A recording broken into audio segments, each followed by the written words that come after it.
مولانا فضل الرحمان صاحب.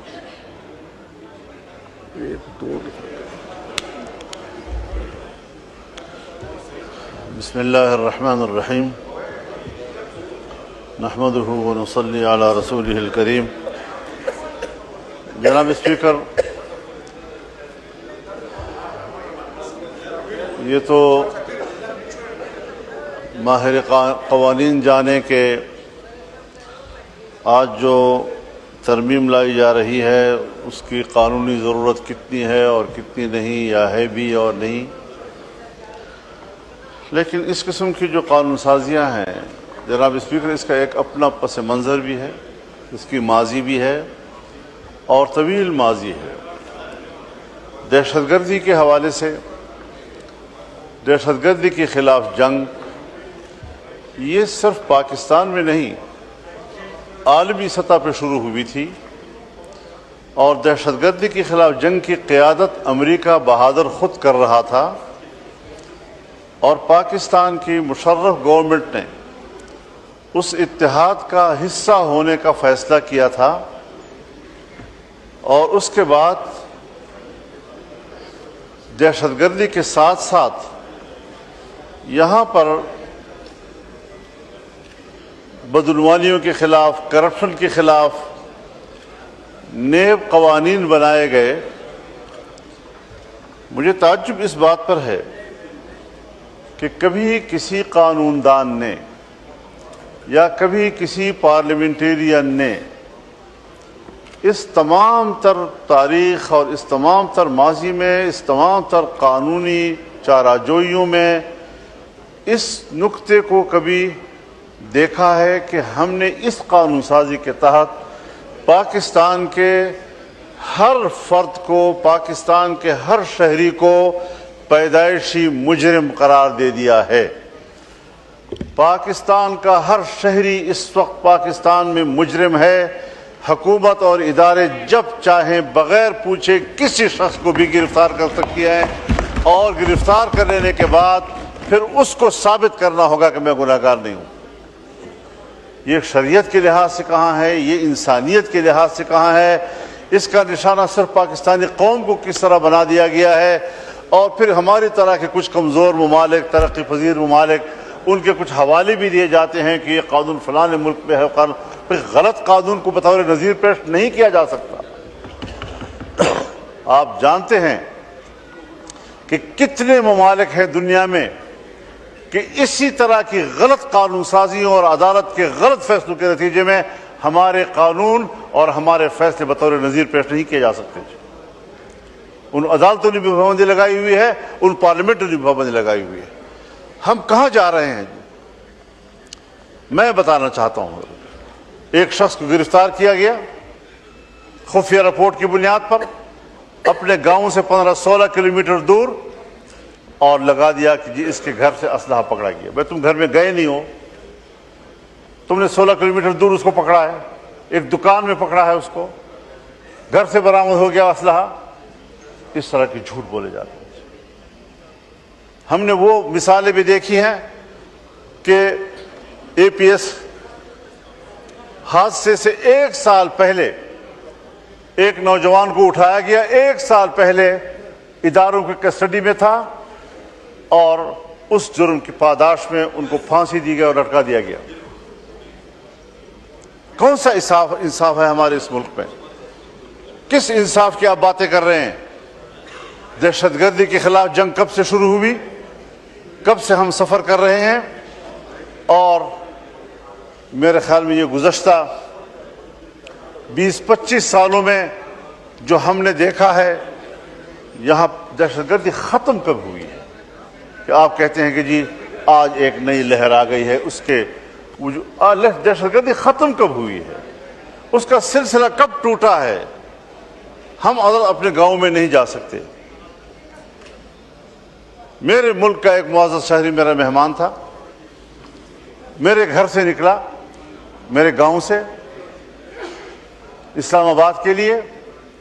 گھر کے دروازے پر ان کو اطلاع دی گئی کہ روڈ جو ہے دہشت گردوں کے قبضے میں ہے، آپ نہیں جا سکتے.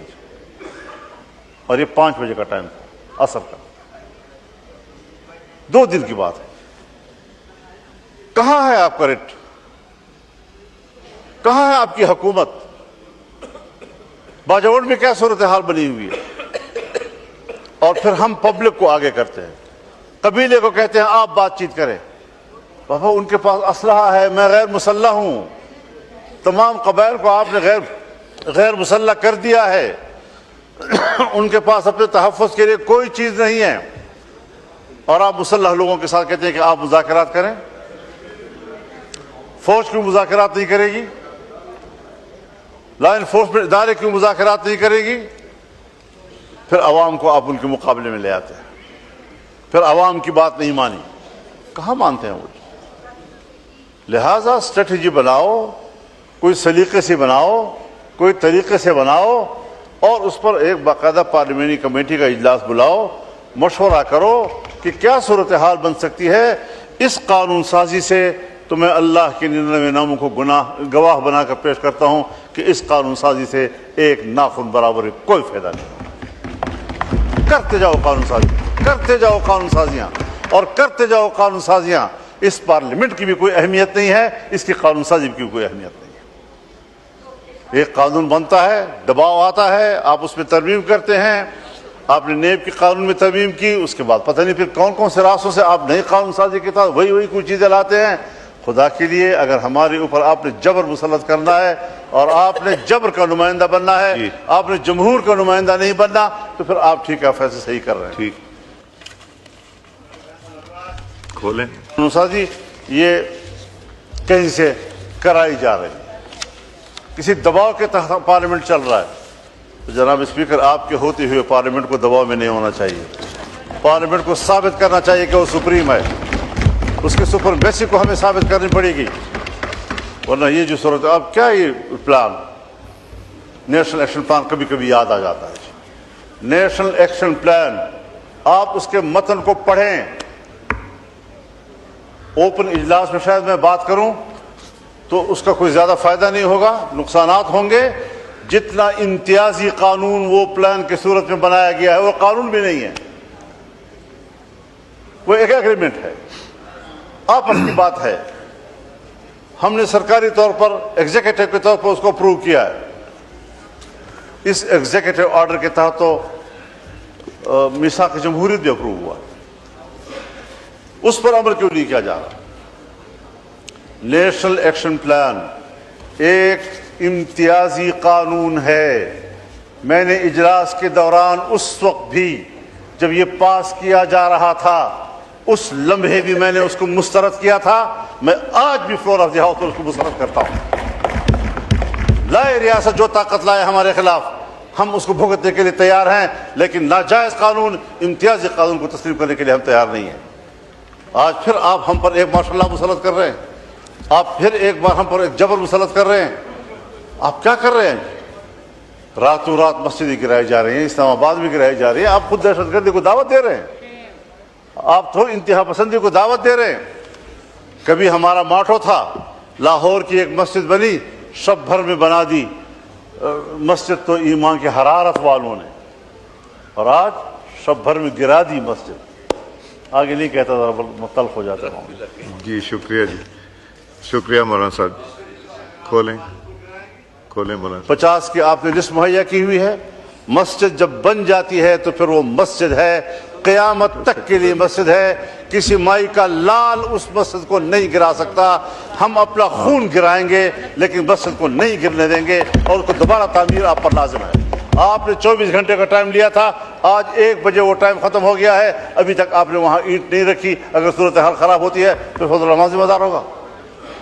میں تو یہاں تھا بھی نہیں، یہ وقوع ہوا، لوگ اشتعال میں آئے، لوگ جمع ہو گئے، وہاں پر پہنچ گئے، نمازیں پڑھائی جا رہی ہے، اور قرآن کریم کو بھی آپ نے باہر نہیں نکالا کہ قرآن کریم کے نسخے باہر رکھ کر آپ مسجد گرائیں۔ آپ کو اتنی جلدی تھی کہ قرآن کریم کو بھی زمین میں دھسا دیا گیا۔ کوئی شرم اور حیا ہے یا نہیں ہے؟ آپ قرآن کریم کو دفنائیں اور پھر اتنی جلدی میں وہاں پر درخت بھی کھڑے کر دیے، راتوں رات درخت بھی، یہاں کوئی مسجد تھی ہی نہیں۔ امینڈمنٹ پہ آ جائیں پلیز۔ حضرت یہ مسجد ہے، یہ مسجد تھی، نہیں، اب تو یہ amendment مسجد ہوئی، رہے گی، oppose ہوئی۔ اور 50 مساجد کی جو لسٹ آپ نے مہیا کی ہے، میں چیلنج کرتا ہوں آپ کو، آپ کسی ایک مسجد کی ایک اینٹ ہلا کر رکھ دیں، پھر فضل الرحمان نہیں ہوگا۔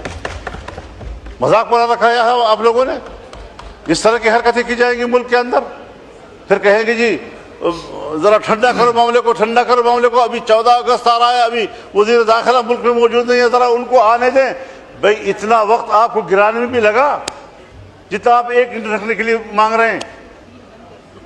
3 گھنٹے میں آپ نے مسجد گرا دی، ہموار کر دی، قرآن مجید دفن کرا دیے، درخت لگوا دیے تاکہ نام و نشان مسجد کا نہ رہے، اور اب وہ ایک اینٹ رکھنے کے لیے آپ کہتے ہیں وزیر داخلہ کو آنے دو، 14 اگست گزرنے دو۔ حضرت یہ بات واضح ہے، جب تک پاکستان کی سرزمین پر اور اسلامی جمہوریہ پاکستان کی سرزمین پر مسجد محفوظ نہیں ہے، آپ کا یوم آزادی بیمانی ہے۔ جی امینڈمنٹ پہ آ جائیں مولانا صاحب۔ اس مذہب کے لیے، اس دین کے لیے، اسلام کے لیے، لا الہ الا اللہ کے لیے، شاعر دین کے لیے، اس کے تحفظ کے لیے اس ملک کو بنائے ہوئے ہیں، اور اسی کے لیے ہم یوم آزادی مناتے ہیں۔ اگر اسی دن ہمارے شاعر پر حملے کیے جاتے ہیں، ان کو تباہ کیا جاتا ہے، یوم آزادی کس چیز کا؟ آپ کے اوپر ایک بڑے فکر مند انسان کی میں تصویر طلال رکھی صاحب ہوئی ہے، پہلے یہ کر کے تو پھر آپ کو دوں یہ گا۔ کیا سوچے گا؟ اس کی روح کیا سوچے گی؟ جی ایمان کہاں گیا؟ اتحاد کہاں گیا؟ یقین محکم کہاں گیا؟ جی اور آزادی کا دن بنا رہے ہیں۔ یہ ساری چیزیں ہم تضادات کا شکار ہیں قومی سطح پر، اور ہمیں آج ہی وہاں پر وعدے کے مطابق 48 گھنٹے کے اندر، 48 گھنٹے 1 بجے پورے ہو گئے ہیں، 1 بجے پورے ہو گئے ہیں، اور ابھی تک وہاں پر اینٹ نہیں رکھی گئی۔ تو یہ خلاف ورزیاں یہ آپ کی طرف سے ہو رہی ہیں، اور خواہ آپ اشتعال کا ماحول پیدا کر رہے ہیں۔ آپ اشتعال پیدا کریں اور ہمیں کہیں کہ جی آپ کول ڈاؤن کریں، یہ نہیں ہو سکتا۔ شکریہ، شکریہ جی۔